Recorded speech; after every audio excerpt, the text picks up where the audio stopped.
সেই 27 বছরের পিঙ্কির কাছে আমরা পিঙ্কি ডিভোর্সি মেয়ে যে কোনো কারণে হোক স্বামীকে ছেড়ে দিতে বাধ্য হয়েছে। এখন দর্শকবিন্দুদের উদ্দেশ্যে তার পিঙ্কির জীবনের কিছু গল্প তুলে ধরবে। আসসালামু আলাইকুম, সবাই নিশ্চয়ই ভালো আছেন। আমি আল্লাহর রহমতে আপনাদের দোয়া ভালো আছি। আর ভালো আছি দেখে এত দূরে আসছি। আমার আসলে প্রথমে পরিচয়টা আমি দিই নি। আমার নাম হচ্ছে পিঙ্কি, আমার জেলা বগুড়া। আর পরিবারে আমার বাবা মারা গেছে, মা বেঁচে আছে, আর বোন 4 বোনদের বিয়ে হয়ে গেছে। তো হচ্ছে এখন তো অনলাইনের যুগ, যে কোনো মাধ্যম দিয়ে শুনলাম যে এরকম অনলাইনে মাধ্যমে পাত্র পাত্রী খোঁজ দেওয়া হয়। এই জন্য আমিও চলে আসছি আপনাদের কাছে যে আমার কিছু কথা বলতে, যেগুলো কথা আসলে কোনো রিলেটিভ পরিবারের কারোর সাথে শেয়ার করা যায় না, সেগুলো আপনাদের মাধ্যমে শেয়ার করতে আসছি। আর আসলে কি বলবো, একটা মেয়ে যখন কোনো কারণে তার সংসারটা নষ্ট হয়ে যায়, সে কিন্তু কখনোই চায় না যে তার স্বামীকে সে ছেড়ে দেখবে, তার সংসারটা নষ্ট হয়ে যাক। কিন্তু কোনো কারণে ওই যে নিয়তি, কেউ তো বলতে পারে না যে কার কখন কি ঘটবে। তো আমারও একটা সাজানো গোছানো সংসার ছিল, হঠাৎ করে সংসারটা ভেঙে যায় পরিস্থিতির কারণে, বাধ্য হয়ে আমি তাকে ছেড়ে দিতে। তো অনেক দিন তো একলাই থাকলাম।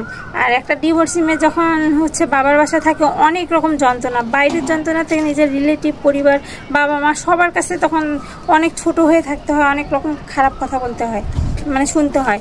তো সেক্ষেত্রে আমি এখন নিজেই সিদ্ধান্ত নিয়ে ফেলছি, যেগুলো মা বাবাদেরকে, বাবা বেঁচে নেই, মাকে বলতে পারছি না বা রিলেটিভদেরকে বলতে পারছি না নিজের বিয়ের কথা।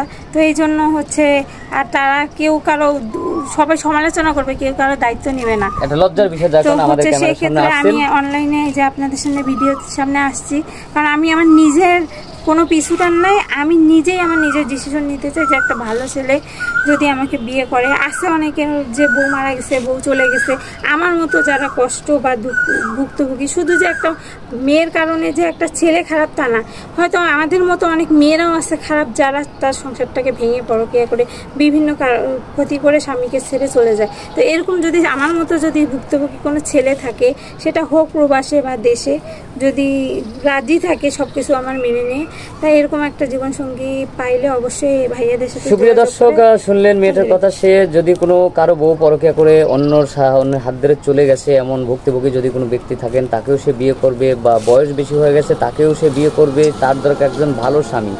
আর যাই হোক, এখন আপনার কোনো পার্সোনাল ফোন নাম্বার আছে পিঙ্কি?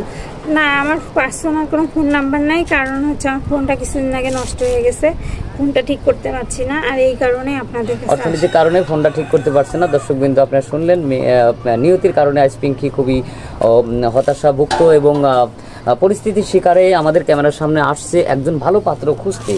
কারণ যদি তার মতো কোনো ভুক্তভোগী কোনো ভালো পাত্র পায়, তাহলে সে বিয়ে করবে। আর যদি তার কোনো পার্সোনাল ফোন নাম্বার নাই, আমাদের ইমো নম্বর স্ক্রিনে দেওয়া থাকবে। যদি এই মেয়েটাকে কেউ গ্রহণ করতে চান, তাহলে আমাদের সাথে যোগাযোগ করবেন। সেই সঙ্গে সবাই ভালো থাকবেন, সুস্থ থাকবেন। আল্লাহ হাফেজ।